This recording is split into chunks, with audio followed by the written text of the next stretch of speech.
Howdy y'all, NESHY Nick Anktel here, coming at you with a pure, competitive Crystal Beast deck profile. This one I got the opportunity to work on with Duelist Academy's Ryan Levine, so shoutouts to him, shoutouts to Duelist Academy. They always do quality coaching, and I'll link their Patreon down in the description below.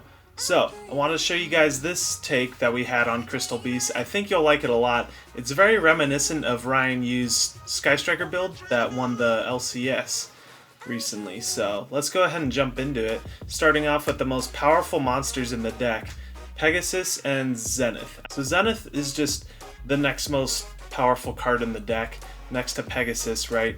Zenith just adds so much, and it's just really hard to play the deck without it, because it's just a power level you're missing out on. You can summon it and Outwinda, you can summon it off Conclave, no one ever expects that, but yeah, we're actually calling this deck too Conclave Control, and you'll see why. But our full Crystal Beast lineup is we're running those 6 and 1 Ruby, 1 Tortoise, and 1 Tiger. This is our Crystal Beast lineup. I believe 9 is the optimal number for Crystal Beast. If we're not running Zenith, then it's 8, but 9 for a Zenith-based build because we're always banishing the 1 Zenith, right? So we're left with 8. But Ruby, just good at special summoning a ton if you want to. I mean, pretty self-explanatory. We're not running it at more than 1 because we're not needing to summon it off Beacon for combos, because this isn't a combo deck, this is a control-based deck. 1 Tortoise for Area the Water Charmer, 1 Tiger for Ausa. You could run Eagle if you're running into There Can Be Only One a lot. So Eagle's good at outing There Can Be Only One, but we decided to not play that in this build. 3 Crystal Master as the 12th way to get to Pegasus. So you have 3 Bond, 3 Beacon, you have 3 Bridge, 3 Bond, and you have Crystal Master, and then your 3 Pegasus, of course. Crystal Master is just awesome in any slower Crystal Beast deck, so I wouldn't play this in a combo deck because you really need your normal summon, you really need to see Pegasus, but if we want to play Crystal Beast as consistent as possible, I think 3 Master is the way to go, definitely, and it's perfect in this control-based build. 2 Rainbow Dark Dragon because we're running Allure, and Rainbow Dark with Zenith. I mean, Zenith turns Allure into Pot of Greed, basically, because we're adding Rainbow Dark Dragon, and then Allure turns the Rainbow Dark into real resources. And we're not summoning Rainbow Dragon in this build, OG Rainbow Dragon, I'm sorry to say. You won't be going very far competitively, to say the least, if you're trying to summon Rainbow Dragon in 2020. That's just the sad truth. Obviously, play your deck however you want, but this is just the most competitive version. We're going to get into the hand traps now. Hand traps, unfortunately, are very mandatory for this format if you've played at all right now, but 3 Ash just because it's the most versatile across any matchup. 3 Veiler, this is just the 40th card. It could pretty much be anything, but we'd want it to be 1 Imperm, and that's just because we can't run 4 Veilers, right? So it's just the 4th Veiler. And then Nibiru is just the most impactful hand trap in the game. You know, if you're not maining or siding Nibiru this format, you know, that's just incorrect. I feel like Nibiru is just very necessary right now. And we wanted to, the reason why we went with so heavy hand traps is because we didn't want to play a ton of regular traps that lose going second, or that also lose to Evenly or Lightning Storm. So we wanted to be able to play a control deck that uses a ton of hand traps to control the game, and Crystal Conclave as well. An Emancipator Researcher to round out our monsters, because she can be summoned off Granite. Obviously, you know the combo. Now we're getting into the Crystal Toolbox. Triple Rainbow Bridge, triple Bond, obviously like the best spells in the deck for sure. And then 1 Beacon, 1 Promise, and 1 Blessing. So this is kind of our Crystal Beast toolbox. Like I said, this isn't a combo deck. Unfortunately, if you're trying to combo with Crystal Beast, I gotta say there are a lot better options out there. So we wanted to maximize the uniqueness of Crystal Beast in Crystal Conclave, Crystal Beast Sapphire Pegasus, and Zenith, being able to make really impactful rank 4s, as well as being able to go into access code talker using the Halki-Fibrax route. But Crystal Beacon is just not a card that we want to see in our opening hand every single time. If we did, we'd want to play it at 3, otherwise we'd play it at 1 just to search it off when we can. If I wanted to, I could maybe see cutting this for another Promise, if anything, because Promise can be used at any stage of the game, and I think Promise is just probably the best one in this build out of these 3. Obviously these are just the best crystal spells, right? But obviously, you can build the deck however you want. This is just how we felt like we should play it. Triple Allure, it's Pot of Greed after you use Zenith's effect, and you add Rainbow Dark Dragon. So there are only 5 dark targets in the deck, and you could see that and be like, oh, why would you run Triple Allure if there are only 5 dark targets? Well, think about it. Triple Rainbow Bridge, Triple Crystal Bond, Triple Master, Triple Sapphire Pegasus. Those get you to Zenith, which gets you that Rainbow Dark Dragon. So you're really running like 15 darks, 14 or 15 darks in the deck. So Allure is very active a lot of the time. It's more just a power card than a consistency card. And if you're not seeing any of those other 15 cards, but you are seeing Allure, you're not losing because you're seeing Allure in your hand, right? You're losing because you didn't see those 15 cards. So in scenarios like that where you can't use Allure, then there's another reason why you lost, right? Triple Crystal Conclave. This is just such a unique card, and we wanted to maximize its usage in this deck. Obviously, we're not running Super Rush Recklessly or Torrential Tribute, so we can't trigger the Destroy effect.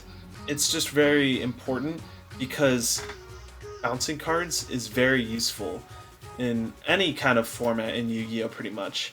But Conclave also gives you a Sapphire Pegasus on field to your hand every single time.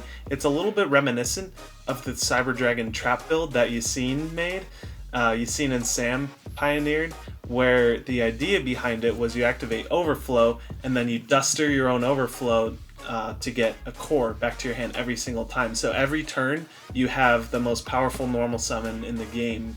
In their eyes, at least, that's what they said. Is the most powerful normal summon. I think Sapphire Pegasus is the best normal summon. Basically, you're just adding the best normal summon in your deck to your hand every single time. So with that, you're just able to kind of out-resource your opponent that way and out-grind. And that, I feel like, is a very awesome thing that this deck can do. Let's go ahead and move into the extra deck.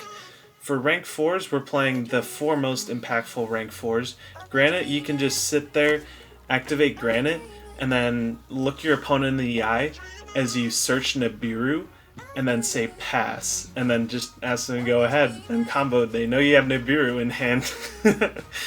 Man, I can't wait to go back to locals and do something like that. Obviously, locals aren't going on. Hope you all are staying healthy.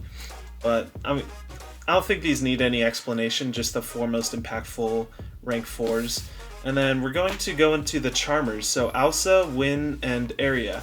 These 3 are, obviously you can use Pegasus for Wind, Ausa with Tiger, and Area with Tortoise or Halki-Fibrax. So we don't actually really need the Tortoise, but it's useful. You could run the Eagle if you want to play around, there could be only one, or if you want another level 4, but Area is very useful for summoning your opponent's Halki-Fibrax. This is useful for summoning your opponent's Adamantimators. And then I'm not really sure what to use for Wind. I guess O-Line, that's a good Wind target. But you never know what your opponent's going to be playing. And Link 2s are just all around pretty good, like Nightmare Phoenix. And then 2 Crystron Halki-Fibrax. Just probably going to get banned. If he does, I'll make an updated list. But if he does get banned, now you know for sure combo Crystal Beast probably isn't the way to go. 1 Nightmare Unicorn, 1 Selene. I'll show you the combo with Selene that Ryan Yu kind of made mainstream. 2 Access Code Talker, 1 Appaloosa to round out the rank 4s. Appaloosa is just mostly if you have your combo, pretty much every hand with this deck, you want to see Bond Conclave. With that, that's pretty much full combo. You end on rank 4, plus the Conclave, which gives you Pegasus back in your hand every single time. and you can also have hand traps in your hand to back it up.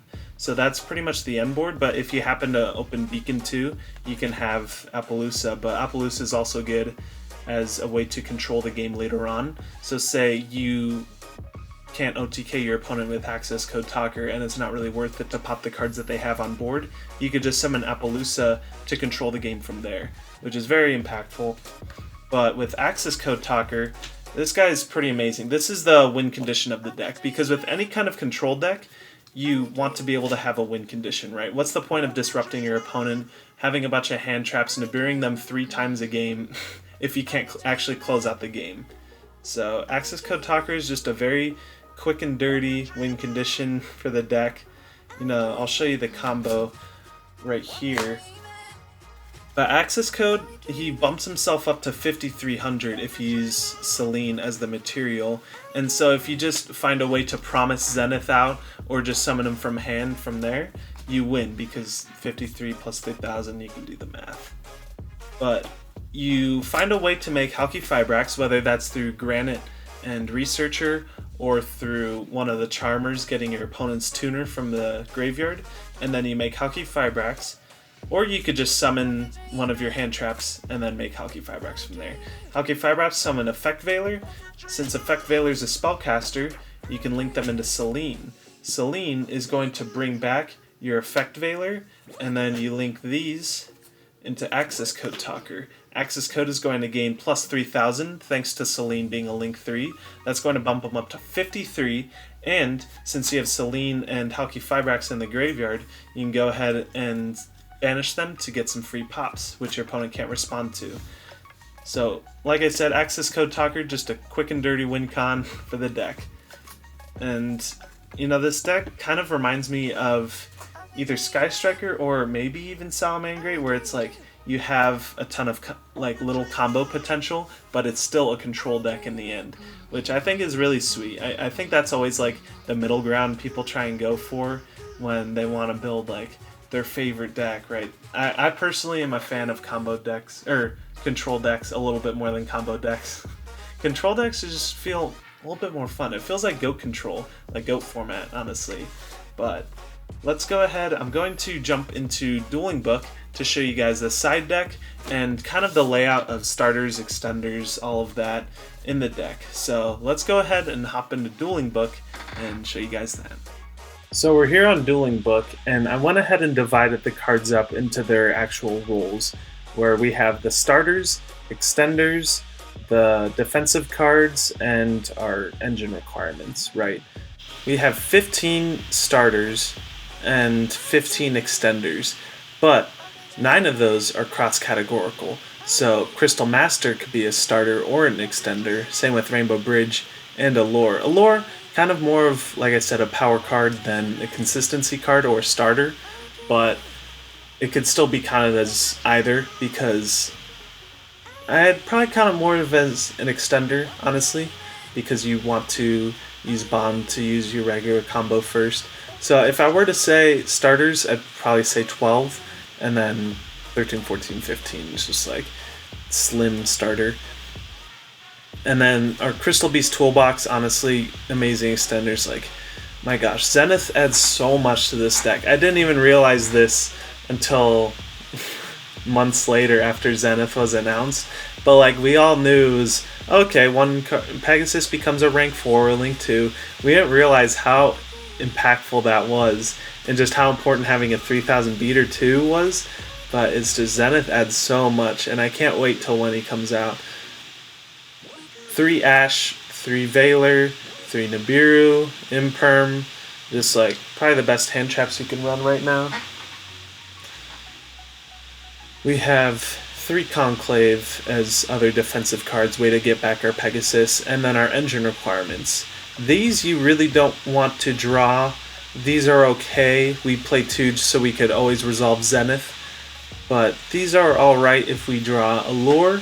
But obviously you don't want to see any of these. Researcher is also not bad. None of these are true garnets, because you could still make plays, right? Researcher you could still summon if you summon Nibiru, or if you summon Gallant Granite, and you could also just normal summon it to make Halki Fibrax. but I want to talk about the side a little bit too. So Gamma being sided in for combo decks is good. You could also side in Imperm probably, but you'd want to side out Crystal Masters because I don't think he's very good going first. Also side out 2 Conclaves. Want to keep 1 just for the toolbox, but obviously traps aren't very good going second. But for back row decks, obviously side out like Veilers, Nibiru's for Cosmic Cyclones, Lightning Storms, and then lastly Summon Limit. Summon Limit is actually could be a main deck card if you really wanted, but it's not good going second at all. So siding it, at least you get to play it for 50% of your games, probably like up to 50%.